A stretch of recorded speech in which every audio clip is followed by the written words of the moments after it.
Hello, family.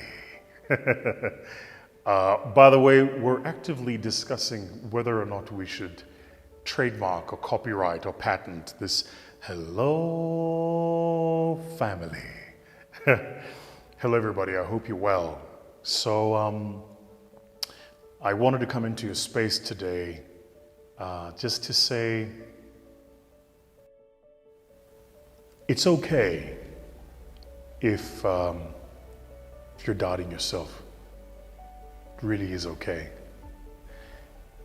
I think one of the greatest lies of our modern time and one of the greatest lies of this generation is this idea that nobody ever doubts themselves, that this imposter syndrome is only for the select few, but actually the high achievers don't suffer from it. The truth of it is that most high achievers are high achievers precisely because they doubt themselves. They are high achievers precisely because they don't feel like they're competent or worthy or good enough to be in the room. They are high achievers precisely because they think everybody else is better than them. And so they prepare more, they work harder, they commit more time. I think that's just the nature of achievers. So I'll tell you guys an interesting story. I don't think I've actually ever told this story before. I was 17 years old and I was at the World Championship Public Speaking in London. I think we were staying, I think it was in Reading or wherever, I can't remember. But I was traveling with this lady who, in my opinion, is still probably one of the greatest public speaking trainers in the world today. Her name is Patty Kramer. She's just unequaled. Like, Patty is unbelievably good. She's really that good. And so Patty was my chaperone and my trainer for the World Championships. You know, so we arrive in London, we flew Virgin Atlantic. And you know, I've always found the Virgin name very interesting. Like, if you consider the gyms, Virgin Active. I mean, did nobody tell them that those two words are a bit of an oxymoron? Virgin Active. It's just like, anyway. So anyway, we arrive in London and I'm competing in this competition, and we had to travel to the Dartmouth House, where we were meeting everybody else with whom we were competing. And the guy who'd competed before me, Adam, a South African, had won the competition. So as a consequence of this, I'm arriving at this competition and and I'm going to be competing with other kids, but they put me in the toughest group. So it's a bit like, you know, a bit like if you're watching UEFA or CAF or, you know, the FIFA World Cup. There's groups that you get put in, and certain groups have teams that are more potent, more competent than other teams. And so there's always like that they'll call the group of death, where all the best of the best are. And they put me in this group. Anyway, whatever. So I arrive there, I meet my other competitors, and the lady, I'll never forget, her name was Sarah Green. She was like the convener and mentor for all of us who were competing. And she looked me dead in the eyes. She was like, "Oh, you're Vusi." I said, "Yes, ma'am." And she said, "You're in the toughest heat." She said, "You're up against the current world number 1, number 2, and number 3. And then she just like looked away. She was like, "Oh, well, you know, it doesn't matter." And then she looks back at me and says, "But you know, you should feel really good about yourself just for being here. The fact that you made it this far, well done to you." Looks away, almost completely dismissing me. Like, you don't belong here. You shouldn't be here. You're not as good as the other guys. You're not in the world top 10, top 20, top anything. Frankly, we don't even know who you are. But good luck. I remember she said those words and I could get this like sunken feeling in my belly. So we finished the meet. I meet Georgia from Australia, Adam from Australia, Tim, George, who was from Argentina. Argentina is still a very good friend of mine today. And at the end of the meeting, we decide, Patty Kramer is like, let me take you for something to eat. So we go in the underground on the Piccadilly line, and she takes me to this like Chinese restaurant. And we arrive and we meet a friend of hers. Patty Kramer had a friend who was living in London at the time, who was driving, I think it was a Peugeot 306 or something like this. And I meet her and she says, are you here to compete? I said, yes, ma'am. I remember she said to me, she said, it's mom in London, it's mom here in England. I said, yes, mom.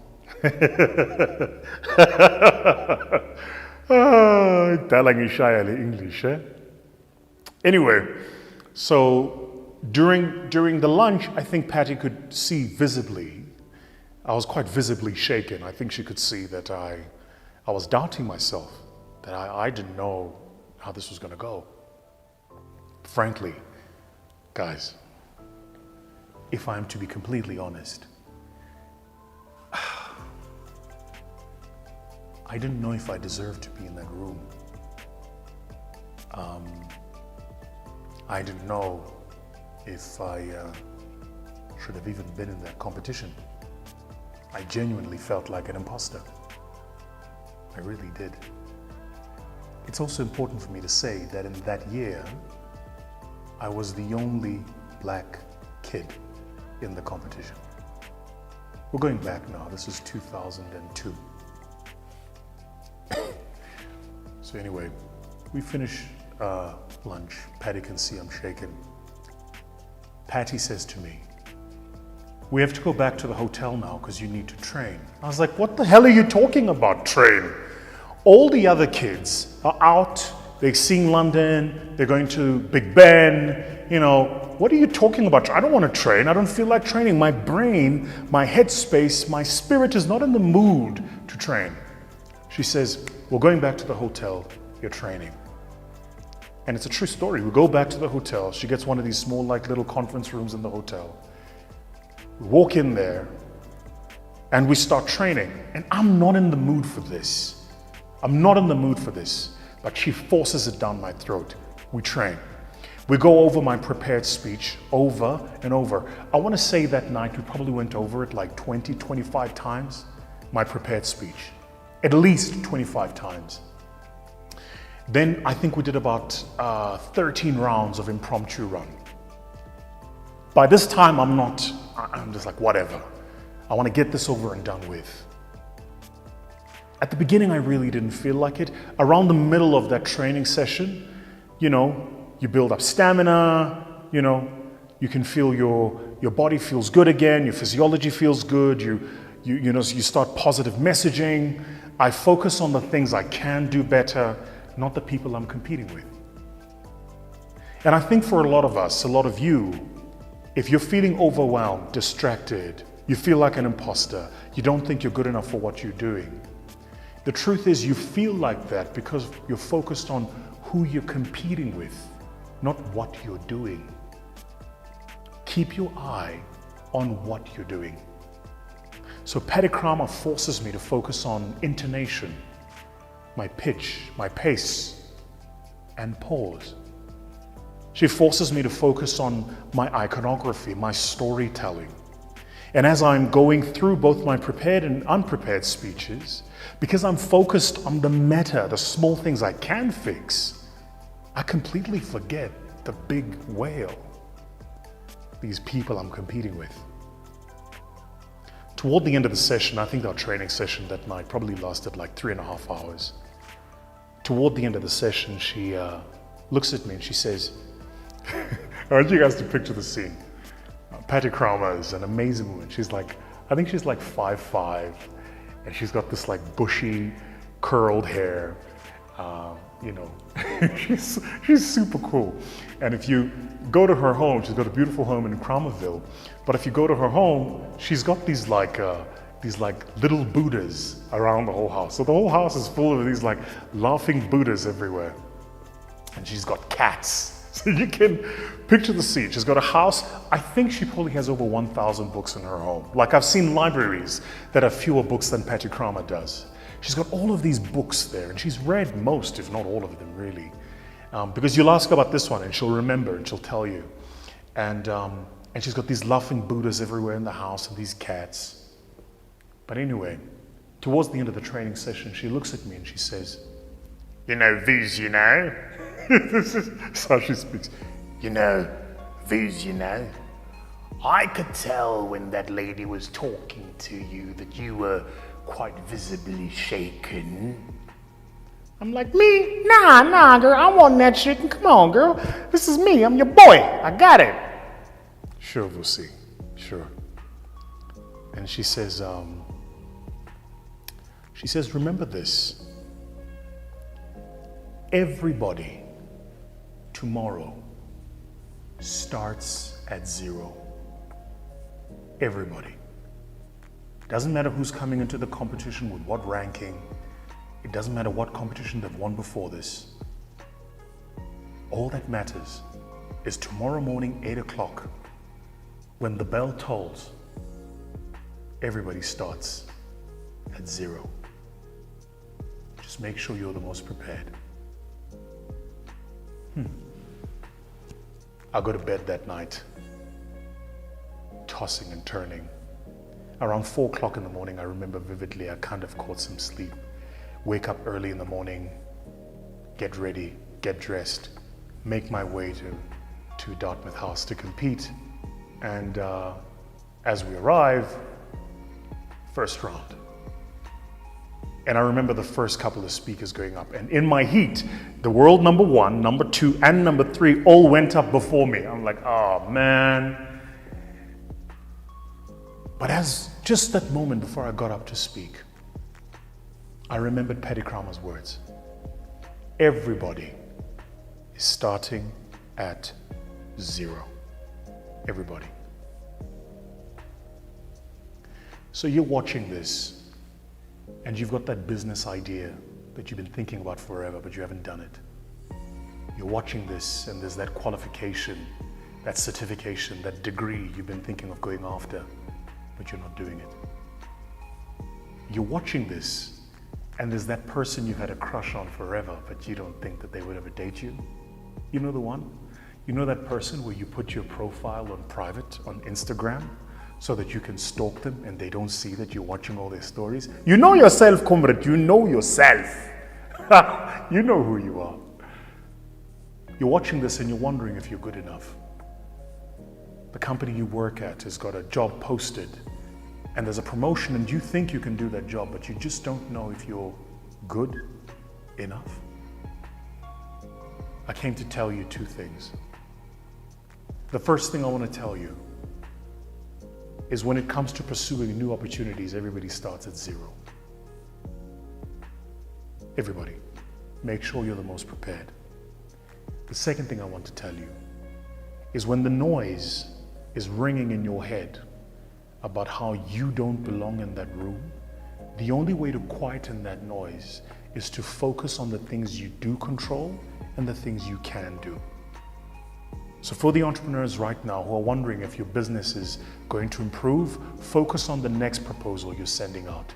Focus on the next client with whom you're in a sales call with. Focus on the next presentation you have to prepare. Focus on the next candidate you're trying to hire. Focus on next. Because you don't have to know where the lift goes.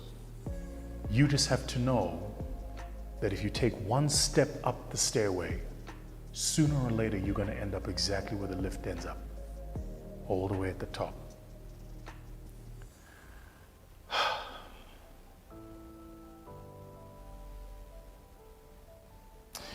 I think that a lot of us instinctively know that we're good enough. But I think that our insecurities are learned. Insecurity is learned.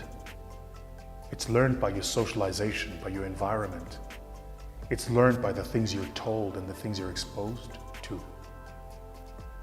Some of you don't think you're good enough to do certain things because the people you're competing with, if you read their profiles or their businesses profiles or their careers, it looks like they're on an upward trajectory. But don't forget this, It's called PR for a reason.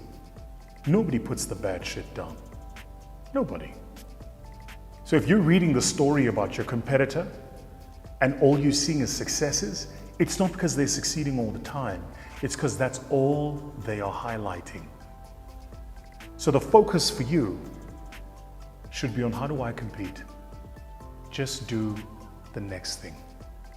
Just one more thing. I want to leave you with this little bit of homework for yourself.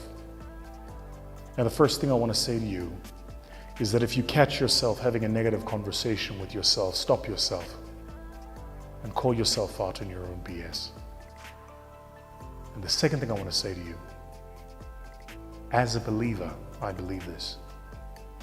I believe that my Lord and Savior Jesus Christ has put in me the dreams that I have, and He's put in me the capabilities, skills, and competencies to achieve those dreams. And where I don't have those skills and competencies, He will maneuver the universe to surround me with people who have the right intent and heart to take me to the place He wants me to go. I genuinely believe it. So the qualification you need is the dream you have. The fact that you have that dream, the fact that you believe that thing, that you're seeing that vision, that's good enough. That's how you know you're on a winning innings. So yeah, I wanted to come into your space today to just say, you're good enough, you're competent, you're worthy. So don't doubt yourself. All right, everybody. Cheers.